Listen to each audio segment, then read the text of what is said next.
I'm Rich Lewis. This is You've Only Come to Hear United. I will get into the Everton game afterwards, just for a bit. But really, what I'm here to talk about today is some of the stick that our young players have been getting for weeks now. And what I'm asking is it too much? Is the criticism of the likes of Rasmus Hojlund, Kobe Mainu for periods, Alejandro Garnacho, is there any merit in that at all? Now, my thought was behind this, and I've been thinking this for a while on and off. Even when I've had my own criticism of these players at times, you have to look at them for their age and evaluate them for them on their own trajectory. But at the same time, there is a comparison point here which is fair to be made. Now, I've got a list here. So the following players joined United at these ages. There or thereabouts. Quick internet search. So if I'm a year or two out, don't crucify me. But Peter Schmeichel, 27. Paul Parker, 26. Dennis Irwin, 24. Steve Bruce, 27. Gary Pallister, 24. Roy Keane, 22. Cantona, 26. Van Nistelrooy, 24. Van Persie, obviously, 29. Saha, 25. Leclerc, 23. Valencia, 23. Ronnie Johnson, 27. Andy Cole, 23. And Dwight York, 26. Now, let's take Rasmus Hojlund to start. If you're looking at his counterparts on here, if you look at the likes of Dwight York, 26 when he joined. Andy Cole, 23. Louis Saha, 25. Van Nistelrooy, 24. Van Persie, 29. I think Rasmus Hojlund at the moment is 22, I want to say. And he scored 16 goals for us last season. Scored a decent number of those in the Champions League. Even this season when he's underperformed, he's still done well in the Europa League. And yeah, he's out of form at the moment. Maybe he shouldn't be in the team right now. But for people writing him off already, I think that is more of a consequence of the transfer fee that we paid for him. The expectations that came with that transfer fee. Even though people openly acknowledge that those expectations shouldn't be there, they are there. And it's ludicrous that they're placed on his shoulders. There'll be people listening to this going, yeah, but he's still not good enough. He won't be good enough. I venture that if you look at someone like Ruud, what was that? 24 when he joined us. He'd been playing in the Eredivisie before that. Obviously, he had his long injury too, but he'd have mounted the goals he was scoring there in a league that you'd have been expected to score those goals in. And I'd happily wager that if you put Rasmus Hojlund in the Eredivisie, he'd be hitting possibly 30 goals a season. The same if we're looking at Victor Gyökeres as a potential replacement. Now, he's come to prominence sort of in his mid-20s after spending time in the Championship at the same, around the same age that Hojlund is now. I think if you put Hojlund in one of the top teams in Portugal, there's every chance he's scoring 25 to 30 goals a season. And then we're probably looking at someone like that thinking, why didn't we get them when they were younger? They're going to cost loads now. I think if he'd gone to PSG, which were obviously the other team that were in for him at the time that we went and got him, he'd have probably scored tons at PSG. So there's a difference between someone not firing at a moment in time or right now. Even when they're younger for a season or two, inconsistent, players can have a bad season or two here and there. It's on a different level, but if you look at Sean Longstaff at Newcastle, he started off, he hit the ground running massively. The same with Evan Ferguson at Brighton. And then what we've seen with both is Evan Ferguson's still got to prove himself, really, if he can come, after that little bit of a lull, can he come back? But if you look at Longstaff, it kind of looked like, it had gone wrong for him. We were linked with him after a sort of a breakout season, and then he seemed to, not fall off a cliff, but definitely looked like he could be moving on from Newcastle and he wasn't going to hit the heights that was expected of him. And now he's part of a really solid Newcastle side, and I think he's starting to fulfill some of that potential. So sometimes you've just got to wait. Unfortunately, one of the consequences of the Hojlund transfer was the amount of money it cost us to bring him in. But I think we might not see the best of him or we might not see the best of him for a good few years. And I think we're just going to have to grin and bear it. But I think it might be worth the wait. Even as ridiculous as it sounds, if he has to go on loan at some point, somewhere to get his confidence back, he is still a young player. He might be someone who maybe you don't see the best of until he's 25, 26, 27. But even though I'm saying wait for Rasmus Hojlund, I'm not saying that means don't sign anyone. We absolutely have to. I mean, the thing that I said it at the start of the season when we look really short strikers, and even with Xerxes coming in, he said himself very early on that he didn't see himself as a striker. His goal record wasn't good at Atlanta and Bologna, and yeah, it just looked really obvious to me that we can't go through the season. Even if we're not just talking about how our strikers are misfiring at the moment, they both could have easily got injured. So to go into this season with just Rasmus Hojlund and Joshua Xerxes was insanity. And luckily, Chidowobi now is on the periphery of things, so we've at least got another body in there. But I was always worried for numbers. And for the life of me, I couldn't work out why we didn't look at a striker, maybe in their sort of 30s, someone who maybe is known for getting 10, 15 goals a season. Just like Madrid did last year, really, with getting Hojlund in. And that just made a massive difference for them if they were short of body to bring in someone to plug that gap. And why we didn't do that is completely beyond me. Anyway, moving on from Rasmus Hojlund, I could go on about this for actually no, no, one more point on that. So I was having a little look before. I think around the same age that Hojlund is now, where he's having a bit of a dip, Harry Kane broke out. But Harry Kane had been on loan before that. I think at the likes of, correct me if I'm wrong, but I think it was like Millwall and Norwich, Leicester in there, I think too. Teams like that anyway. And he wasn't really pulling up trees in the same way that Hojlund was doing last season. And then I think I looked at it, Robert Lewandowski as well. I think when he broke through at 22, I think his first season at Borussia Dortmund, he hit 9 goals. So these things are allowed to go under the radar a bit more because there aren't large fees involved or no fees at all in some cases. Thierry Henry, when he was at Juve, it wasn't looking great for him before he moved to Arsenal. There's no way Juventus back then, are selling the Henry that came to prominence at Arsenal, someone who excelled in the same way that he ended up doing. If Juventus had any inkling that was going to happen, they're not selling him. It's absolutely not happening. So these things just can be slow burners at times. Now, another player who's been receiving quite a bit of criticism is Alejandro Garnacho. Now, I do have a theory with some wingers that you can peak early, and sometimes you see the best of them in that sort of 18 to 23 period, and then they lose a bit of pace, and you never quite see the same player with the same threat, and they start to drop down the pecking order. I'm thinking of someone like an Aaron Lennon, who was red hot when they were younger, and as the years went by, they sort of became a rotation option eventually before becoming on the periphery of things at their following teams. It's just when you're a short and nippy player, sometimes if you lose that speed, it can be hard to make up for that. You don't stop being a good player, but your main threat has been sort of curbed a bit. And then you've got young players coming through faster again, so they kind of tend to take those players' places.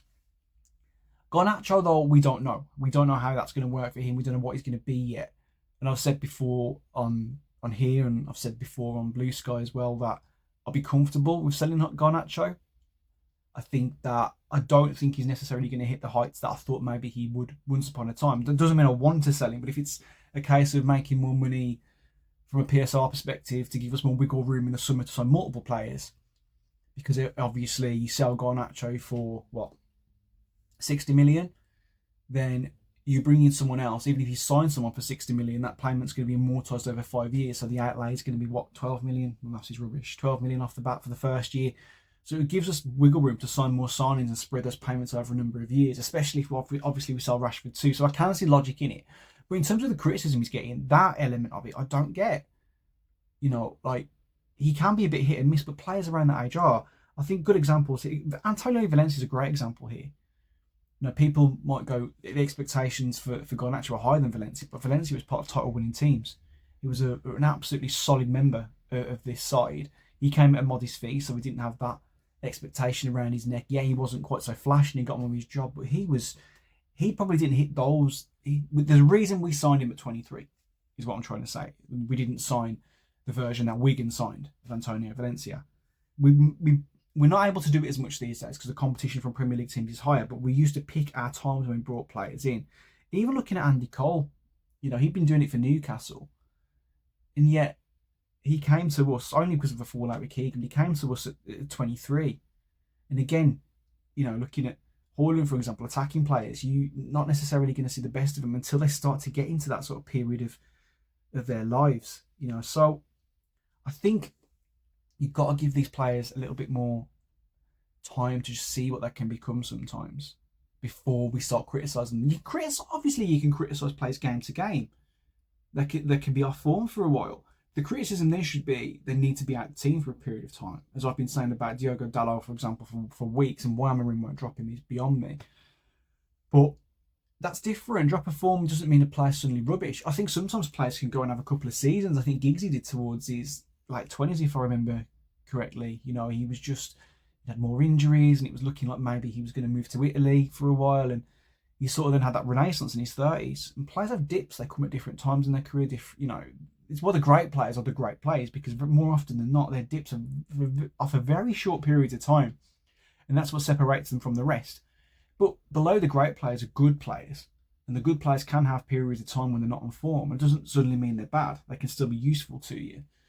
So, I mean, look at Ronaldo in his early years. Started off fantastically. You know, the debut was, I think his debut was against Bolton, and he came on, and he was exciting, really exciting. And there was that sort of buzz around him early on. And then there were the frustrations that started to kick in. I remember the frustration with the step-overs, shots which weren't, really getting anywhere. He wasn't having he didn't have the cutting edge. He could excite you, can get you off your seat, but his cutting edge was lacking. And then obviously he found that a little bit later on in his own trajectory. So you need these players to have time. And then on to a Kobbie Mainoo too, who it's always second season, I think, is more often than not hard for most players. But you look at Mainoo, and then look at the comparison points again. Let's have a look. Paulins didn't join until he was 21. Keane, 22. Who else we got in here? Centre midfield. Ronnie Johnson, who's really well for us playing centre back and centre midfield, 27 years old. Players who did an amazing job for us didn't come in until their earlier 20s, at minimum. And obviously we've signed other players who've done well for us, sort of after that point. Look at Manuel Ugarte now, who, we're saying, maybe he needs time to bed in. We're looking at someone in the mid-20s. Well, early to mid-20s. And yet Mainoo, a teenager, is still being held to standards which are ridiculous. Maybe the class of 92 has warped the way people think about these things because of how good they were. But they were dripped into a successful team. They were allowed to become the great players that they became. So there needs to be more perspective from some fans who aren't willing to have that, who want to, who play into sort of this banter FC kind of mentality, which is just nonsense. It's a bit of fun for some fans out there. It's not something that I like to indulge in necessarily, but it's just nonsense. And if you're a United fan and you're tearing your hair out with these players, yeah, you might not believe they're going to come good, but you don't know that one way or the other. It is still far too early. I think if people said how long do you wait to judge, every player is different, but I think you've got to give them a good few years, at least. For younger players, probably 4 or 5. Maybe in that time, if they're struggling, maybe they do need a loan out, no matter how much they cost. If you're a young player, it's like Lenny Oro is another great example. So at the moment, I don't think any fans have really seen enough of him. There's been little moments there where you can see what he might be capable of. But again, you can see what might happen with Lenny Oro. Let's just have a look down the list again. So Bruce, 27, Pallister, 24, Jaap Stam, 26. So you look already, you're looking at ages where defenders are coming in their mid-20s. Now, if Lenny Oro at 18 has even 3 substandard seasons, people are going, oh, I don't know about him. He's going to be, 21? He does worry me. Not everyone's like a Rio Ferdinand, who, again, when we signed him, had already had spells in the Premier League with West Ham and with Leeds. So again, it's not a fair comparison, but Rio did hit the ground running from a very early age, no matter where he went. But if Lenny Oro has 2 or 3 moderate seasons and he doesn't really kick on in the way people expect, there's going to be clamour for him to potentially move on. And someone at some point is going to get the 26-year-old version of Lenny Oro, and they're probably going to have an absolutely immense centre-back. I still think Willy Camboire at Villarreal, I think it was a good move to move him on, because we needed the money now, and we couldn't wait at that point in time. We needed to reinvest in our defence. But I think he'll get to his mid-20s and probably be a really solid centre-back. If you go back to, not obviously a centre-back, but if you go back to Diego Forlan, and when we brought him in, and he couldn't hit a barn door, it took him forever to score, and we all wanted him to score, and we really got behind him. I don't think anybody really thought he necessarily would become the player that he did go on to become in his later career. The kind of legendary figure for some of his clubs. And if he'd stuck around at United, I'm sure he would have become a really solid part of that squad. So I like to see us getting younger players in there, but it does mean, especially when there's big fees around their necks, especially in the case of Hojlund. And I'm going to predict this now. You're going to see it with Lenny Oro. I'm sure that There's going to come a point within the next 2 years where everyone's on his back because he's not looking like a £60 million defender. And we're just going to see what we're seeing with some of the other players this season, and it's going to be nonsense. It doesn't mean that they should necessarily be playing still, but it just means you've got to give them a little bit more time, a lot more time in some of these cases. But moving on from that, segueing off that into what that means in the short term, though, is we need more players who are 24, 25, 26, 27. It's good to see us signing players for the future, because when we don't sign them, we go mad and go like, well, hang on a second. We're not signing these players now, and your Brightons are, or your Brentfords are, even with Chelsea's are, sign everyone though, and they're seeing the benefits younger, and we've waited around and not brought them in, as we saw with Hojlund, for example, and Caicedo, and we're cursing that we didn't go and get them younger. So to be fair to the club at the moment, one thing I would say is they are trying to look at these players younger and get them in now. But at the same time as that, we still need people who can perform now, who are more mature now. Maybe people who've already played in a system similar to Amarim's, and if he's going to be the manager next season, and they're ready to go, basically, those 24, 25, 26, 27-year-old players. If you look at someone like probably, again, potentially wasn't at the quality of United, but actually, if you look at what he went on to do, maybe it's the type of player we could be using. But a decent attitude, been at Southampton, he'd been a decent player for Southampton. He'd not really, if he'd have put in stellar performances, he'd have been moving to another Premier League club probably. But he went and became, for Ajax and beyond, a really solid Champions League player, a really, really good player for them. And I think just within the squad and within the options that we need players like that. If you think about a 27-year-old Christian Eriksen and a 27-year-old Casemiro, we probably can't afford those players right now. But you think about the job they could have done for us, and they would have been really important players for us. We need to capture some players in the middle of their careers. It doesn't necessarily mean they have to be standouts for their clubs, but players you look around Europe, who's been solid, who's done a job, who can be a good squad member for us. Someone who possibly can accept being a rotational option. Someone who's not necessarily going to take the place of the young players who need minutes, but someone who can really impact and do a job for us now. You've seen it with City getting Marmouchian. He's already a good aid. That they haven't just signed all young players, and they knew they needed somebody now because they identified that there was a gap there. And I think that's where we are in this summer. That, yeah, it'd be good to bring in another couple of young players for the future, a la Kenda from Lisbon, or Sporting, I should say, sorry. But yeah, to supplement any youngsters we're bringing, we're going to need some experienced players too, because this squad just doesn't have enough solid depth throughout. We seem to have this gap between young players and players who are 30 plus, and we need more 24, 26, 27 players who are sort of in their stride, in their prime physically. Maturity has come on compared to some of the younger players that we've got right now, and that hopefully they can guide some of the younger players a little bit too. We just got to have some more players in the middle ground. I think Ugarte was a really good signing in that respect, but we just need a little bit more. You look at Xerxes, I think he's 23 at the moment, and again, he's still someone for the type of player he is. I wouldn't expect to see the best of someone like Xerxes and someone with his skill set until he's probably about 27 or so. If you look at his touch, his link-up play, his quality, I think he's still someone figuring things out at the moment, what's going to work out best for him. So again, we've got someone not quite as young as the others, but it's still young really, and I think the type of player he is and his trajectory, I think he's someone I could see playing in their early 30s and linking up play, maybe not being, running about as much as he does at the moment. I think he's going to be more of a link player with a really deft touch. I think he could have a long career, but again, there's been a lot of pressure on him for his age at the moment too. So yeah, we need players to come in and take the pressure off those young players for a little bit. Now, quickly, I don't do a lot of game reviews anymore, just purely because of two reasons. One, that there's a lot of people out there doing a similar thing, and two, it's just miserable talking about United at the moment when they've been so dire. So fair play to all the people out there who, come rain or come shine, they'll talk about the performances regardless. But the game was atrocious. Up until Fernandes put that free kick in, I thought everyone seemed clueless. Amarim himself, I'd including that up until the substitutions, which did seem to make a big impact on the game, maybe then you can ask the question though, why did Garnacho not start? And what I mean by that is, yes, Garnacho can have a bigger impact off the bench, but my issue was more so not with Garnacho not starting, but what it meant that we had in attacking areas.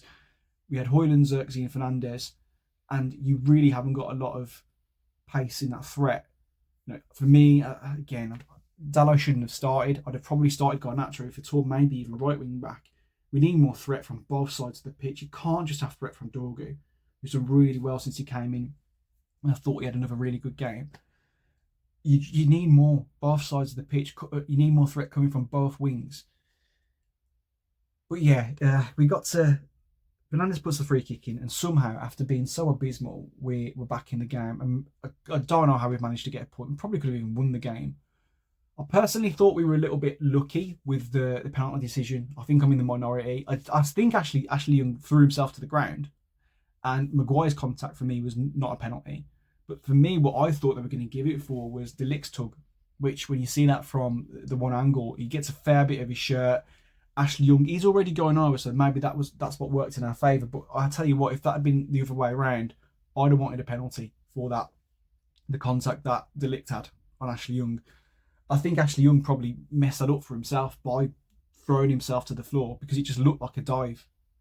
And I did see a very good point made there. Ashley Young was already on a yellow card, and if the referee's deciding that's a dive, which that's what's happened. If you're saying there wasn't, the contact wasn't enough for him to go down, then Ashley Young really is very lucky to stay on the pitch. On the flip side of that too, so swings and roundabouts there. But the performance definitely merited a defeat overall. A good 15 minutes doesn't make 90, obviously. Another big standout issue for me though was Andre Onana again, who was so poor. The fact he keeps parrying things back into play has been something I think I noticed quite early on, to be honest.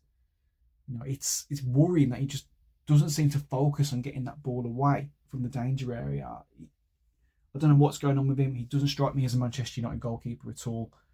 I'm pretty much done with him now. It doesn't matter if he goes and has a blinding like half a season. You just know there's a massive mistake in his lockout, like an unexplainable mistake. 80% of the time, he is a top quality goalkeeper. He can make brilliant saves. He's got, I think, good character as well. There's a lot of good to Andre Onana. There's a reason we paid the money we did. But that other 20% is so costly. To have any aspirations we have of moving away from where we are now, you're not going to do that with Andre Onana. He's shown too many times throughout the last season and a half that he's got big mistakes in his locker. If you have one or two a season, fair enough. I think even Schmeichel had little spells where he could have howlers here and there, but his impact overall, they were so few and far between, and he saved you more points than he cost you. I don't think we're at a point where Onana's saving us more points than he costs us. I really don't. And I think he gets away with minor mistakes where you go, did he make a mistake there? Was that his fault? Sometimes when he overcompensates and he wants to guess where a striker's going to go and he steps too much one way. We saw it with Pickford for Everton, actually. I think he can be culpable of something similar, where he likes to guess certain things, and obviously we benefited from that with Fernandez's free kick. But that needs to change. It's got to be better against Ipswich. I'll be relieved in the league when we get to 40 points and we haven't got to worry about the apocalypse happening. It's all about the cups, as I've said before. So roll on, the League Cup and Europa League. Fingers crossed we get 3 points against Ipswich to put that on the board. It's just about limping over the line now in the league and then focusing on the cups for the rest of the season.